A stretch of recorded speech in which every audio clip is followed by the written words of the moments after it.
Welcome to Kenton Teaches. Enjoy the video. You're about to set up Notes efficiently. Start by opening Notes and creating a folder structure that matches your projects. Name folders for quick scanning. Next, enable iCloud Sync so your notes travel with you, and turn on Safari sharing to capture links fast.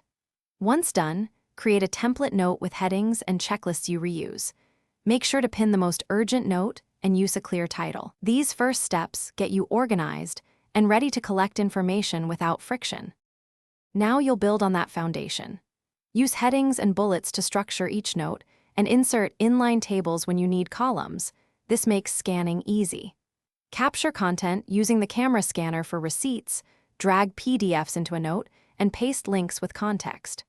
Once your content is in, add tags like #client or #ideas and create smart folders to surface matching notes automatically. Make sure to use rich text to highlight action items and assign checkboxes for tasks you must finish.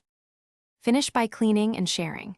Review each note's title and move it to the right folder, then invite collaborators and set edit or view permissions so everyone stays aligned. Lock any confidential notes and export backups to files or mail for extra safety.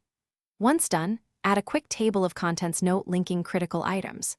If something goes wrong, check iCloud storage and internet connectivity first. Make sure Notes Sync is enabled on all devices, then sign out and back into iCloud if needed to force a resync. Thanks for watching. Please subscribe if this video was helpful.